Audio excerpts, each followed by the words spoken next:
Hello, and welcome to today's video where I delve into some of the most pressing issues affecting Bangladesh today.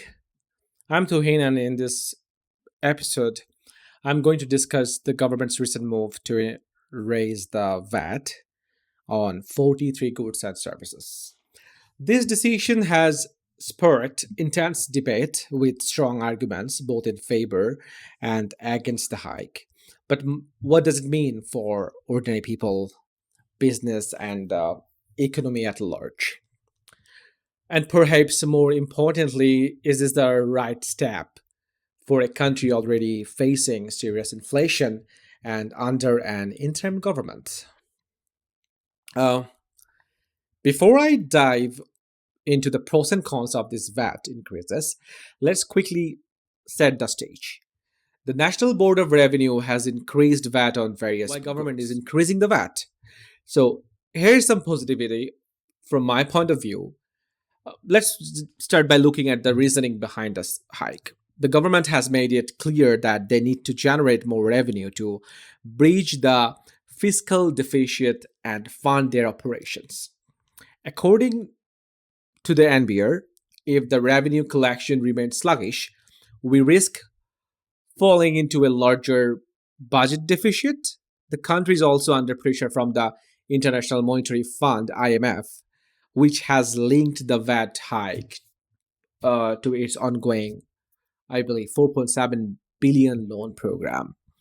The IMF wants Bangladesh to rationalize tax exemptions and improve tax compliance to boost domestic revenue. From a policy standpoint, increasing VAT might be seen as quick and easy way to boost revenue without raising income taxes directly. The NVR hopes that by bringing more goods under the VAT net, they can streamline collections and, in theory, stabilize the fiscal situations. Moreover, the VAT hike may align with IMF's advice for reforms to enhance domestic revenue collection and rationalize tax measures. So, let's talk about the flip side of this decision. The reality is, VAT increases in a country like Bangladesh are often not as the same. Businesses, especially small and medium enterprise, are already struggling in a challenging economic environment. Inflation is high, the cost of living is rising, and many businesses are still recovering from previous shocks like political unrest and global supply chain disruptions that happened back in 2020 during the COVID.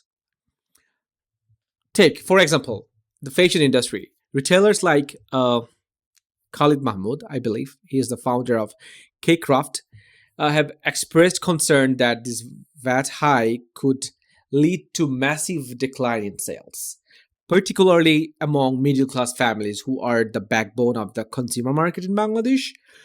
These consumers already tightening their belts because of inflation, and raising VAT will only push them to cut back on essential purchases. And it's not just the fashion industry. Restaurant Owner Association in Bangladesh warned that businesses in this space are already reeling from the economic impact of inflation, and increasing VAT will only discourage people from dining out. That's a significant portion of their revenue. For most people in Bangladesh, every penny counts.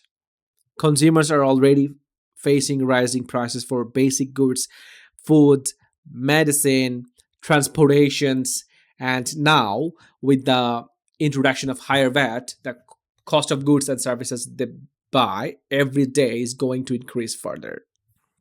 So the government's justifications is that if it needs the revenue to avoid larger deficit, but is this decision truly in line with the needs of average person? Uh, so what's the resolution? We talk about pros and cons, we talk about positivity and how negatively it impact on the economy. But how can the government balance its need for revenue with the financial well-being of its people and business? Many economists argue that raising VAT is temporary solution that may not address the root causes of the country's fiscal challenges. First, increasing direct taxation on high volume individuals and larger corporations could yield better results.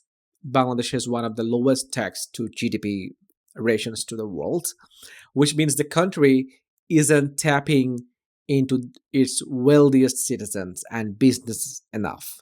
Reforming the income tax system and tackling VAT evasion should be higher priorities. Um, Secondly, we need to look at reducing unnecessary government spending. Like Rizwan Rahman, actually, my bad, former president of the Dhaka Chamber of Commerce and Industry, pointed out the government should focus on controlling expenditure, not just raising taxes, simply increasing VAT without addressing spending inefficiencies is a band aid solution at best. So, lastly, the timing of new tax measures should be considered carefully. In a period of high inflation and economic uncertainty, it's critical that policies are aligned with the broader economic context. Raising taxes at the wrong time when businesses are already struggling and ordinary people are feeling the pinch can have long term negative consequences. There's everything for today's video. Thank you for joining me on these important discussions. I would love to hear your thoughts. Just comment below.